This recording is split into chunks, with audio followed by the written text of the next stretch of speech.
ये उस पार नदी के उस पार कहें चाहे नदी के इस पार कहें।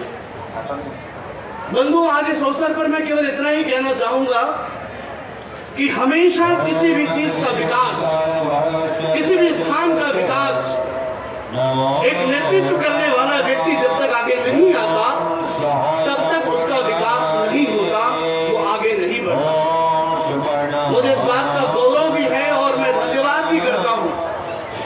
हम इस जिस छावनी के नीचे बैठे हुए हैं, इसको बनाने में पूरे रायगढ़ के अग्रसेवन सेवा संघ परिवार का एक बहुत बड़ी भूमिका रही, और लेकिन उसमें सबसे बड़ी भूमिका प्रेरित करने की भूमिका किसी की रही और बनाने की भूमिका रही तो वो किशन लाल जी की रही।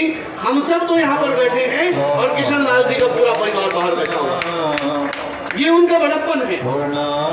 मैं कोई आपस नागा में उसकी प्रशंसा नहीं कर रहा हूँ, लेकिन वो प्रशंसनीय है, इसलिए प्रशंसा कर रहा हूँ कि हम सब यहाँ बैठे हैं और वो बाहर बैठ करके एक यहाँ का अभ्यागत अतिथियों का स्वागत करने वाला व्यक्ति बन करके बैठा है। उसके परिवार के लिए मैं चाहूंगा आप सब शुभकामना के एक साथ जोरदार तालियों से स्वागत करें। अस्थि विसर्जन की बात चली, मैं उस पल का साक्षी हूँ जिस समय अटल बिहारी वाजपेयी जी की अस्थियों का यहाँ पर प्रवाहित किया जा रहा था। मैं यही पुण्यभूमि पर आया था तत्कालीन समय में, और आदरणीय विजय जी भी उस समय थे, गोकुल पटनायक जी भी उस समय थे। हम सब ने देखा था उस समय की तमाम व्यवस्थाओं को, और हर वर्ष जब भी मैं आता हूँ तो मैं ये देखता हूँ कि ये सारे के सारे इस कमेटी वाले जो इस पुनः ऋषि आश्रम की इस पवित्र स्थल को आगे बढ़ाने में लगे हैं, नित नए प्रयास करते हैं, नित नए उत्थान के कार्य करते हैं। आज इस पवित्र अवसर पर जब अस्थि विसर्जन की विशेष चिंता की जाती है तो पूज्य हमारे किशन लाल जी ने अपने पूज्य पिताजी के स्मृति में यहाँ पर ये जो घाट बनाया है ये भी निश्चित रूप से वंदनीय है और स्वागतीय है।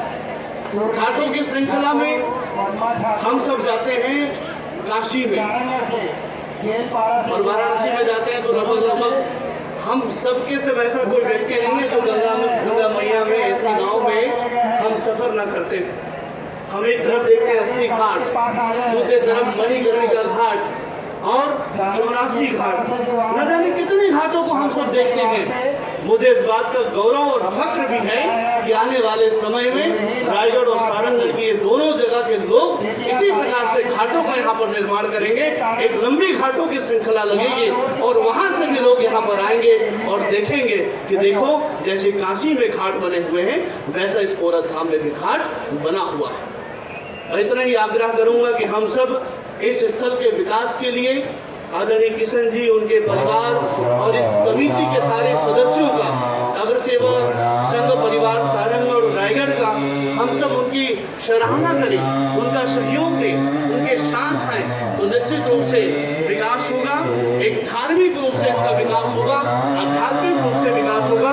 धन्यवाद करता हूँ। हमारी यहाँ की बहन एडिशनल एसपी जी सम्मानीय वह भी आई हैं, तो आश्रम परिवार की ओर से आप सबका अभिनंदन करते हुए केवल इतना ही कहूँगा कि आइए हम सब अपने क्षेत्र के विकास में लगे, उसके उत्थान में लगे तो निश्चित रूप से जो धार्मिक यात्रा इस गोरख धाम की है उसकी महिमा का इस क्षेत्र में प्रचार होगा और हम सब इसके साथ साथ अपना खुद का भी विकास करते चले जाएंगे। इस अवसर में आप सबने मुझे बुलाया, इसके लिए बहुत बहुत धन्यवाद, बहुत बहुत आभार।